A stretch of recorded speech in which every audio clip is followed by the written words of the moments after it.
जय श्री कृष्णा। राधे राधे भक्त जनों, आज आप सभी श्रवण करेंगे मंगलवार की भूम प्रदोष व्रत कथा और साथ में सुनेंगे हनुमान जी की छोटा सा भजन। जय श्री कृष्णा। राधे राधे भक्त जनों, आज आप श्रवण करेंगे मंगलवार की व्रत कथा। प्राचीन काल की बात है। एक नगर में एक निर्धन ब्राह्मण रहता था।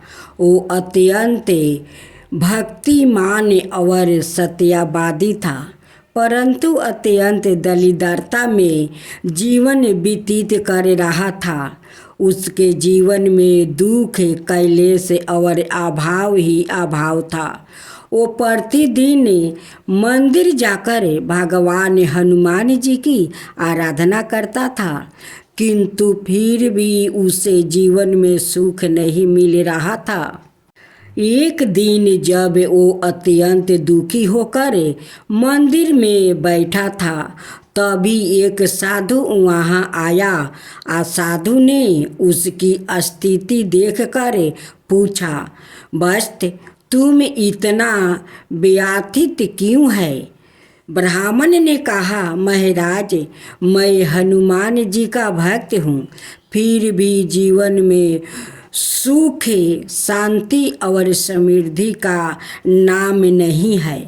यह सुनकर साधु मुस्कुराया और बोला, वत्स तू मंगलवार का व्रत राखे, हनुमान जी की विशेष पूजा करे, फिर देख चमत्कार कैसे होता है। ब्राह्मण ने श्रद्धापूर्वक मंगलवार का व्रत आरंभ किया। उसने स्नान करके लाल वस्त्र धारण किया, हनुमान चालीसा का पाठ किया और गुड़, चना, सुंदर और चमेली का तेल अर्पित किया। उसने हर मंगलवार नियम पूर्वक व्रत और पूजन किया। कुछ ही समय में उसके जीवन में परिवर्तन आने लगा। उसे अन्य वस्तु और धन की प्राप्ति हुई और दरिद्रता का अंत हो गया। उसी नगर में एक सेठ रहता था जो अत्यंत धनवान था, लेकिन उसके घर में संतान नहीं थी। वो भी हनुमान जी के मंदिर में आया और ब्राह्मण से व्रत का महत्व पूछा। ब्राह्मण ने उसे भी मंगलवार व्रत की विधि बताई। सेठ ने भी श्रद्धा से व्रत आरंभ किया और कुछ ही महीनों में उसके घर पुत्र रतन का जन्म हुआ। इस प्रकार मंगलवार व्रत करने से भक्तों की हर मनोकामना पूरी होती है। हनुमान जी की कृपा से निर्धन धनवान हो जाता है, रोगी निरोग हो जाता है और दुखी सुखी हो जाता है। व्रत विधि संक्षेप में, मंगलवार को सूर्योदय से पहले उठकर स्नान करें, लाल वस्त्र पहने और व्रत का संकल्प ले। हनुमान जी को सुंदर चमेली का तेल, गुड़, चना अर्पित करें। हनुमान चालीसा या सुंदरकांत का पाठ करें। दिन भर फलाहार करें और हनुमान जी का ध्यान करें।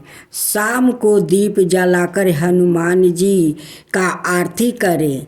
सावन का महीना में घर घर हम लोग चर्चा करते हैं, तो उस चर्चा में हनुमान जी का भी भजन होता है। मंदिर के कोने कोने, मंदिर के कोने कोने, घूमतानी राम जी का तीर लागी, घूमतानी भगवान जी का तीर लागी, घूमतानी भगवान जी का तीर लागी। खोल खोल बजवा भैया अपनी दुकनिया, रुसल बानी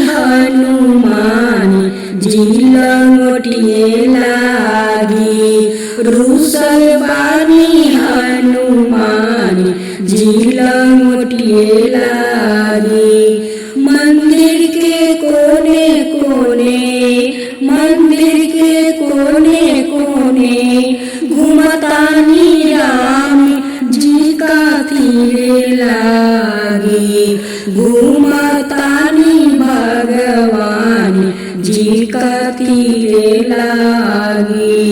घुमतानी भगवान जी का तीरे लागी। खोल खोल पनहरिया भैया अपनी दुकनिया हो रुसल बानी। खोल खोल पनहरिया भैया अपनी दुकनिया हो रुसल बानी। रुसल बानी हनुमान जी जाने लागी। रुसल बानी हनुमान जी जाने लागी। रुसल बानी हनुमान जी जाने लागी। मंदिर के कोने कोने घुमतानी राम जी का तीरे लागी। घुमतानी भगवान जी का तीरे लागी। घुमतानी भगवान जी का तीरे लागी। खोल खोल पनेरिया भैया अपन दुकानवा रुसल बानी। खोल खोल पनेरिया भैया अपनी दुकानिया रुसल बानी। रुसल बानी हनुमान जी खरौए लागी। रुसल बानी हनुमान जी खरौए लागी। रुसल बानी हनुमान जी खरौए लागी। मंदिर के कोने कोने घुमतानी राम जी का तीरे लागी। घुमतानी राम जी का तीरे लागी। खोल खोल कासा पीतल वाला भैया अपनी दुकानवा हो रुसल बानी। रुसल बानी हनुमान जी गदवे लागी। रुसल बानी हनुमान जी गदवे लागी। रुसल बानी हनुमान जी गदवे लागी। मंदिर के कोने कोने घुमतानी राम जी का तीरे लागी। घुमतानी भगवान जी का तीरे लागी। घुमतानी भगवान जी का तीरे लागी। खोल खोल हलुआइया भैया खोल खोल हलुआइया भैया अपनी दुकानवा रुसल बानी। रुसल बानी हनुमान जी लडुए लागी। रुसल बानी हनुमान जी लडुए लागी। रुसल बानी हनुमान जी लडुए लागी। खोल खोल फल हरवा भैया अपनी दुकानवा रुसल बानी। रुसल बानी हनुमान जी केरवे लागी। रुसल बानी हनुमान जी फेरवे लागी। रुसल बानी हनुमान जी अंगुरवे लागी।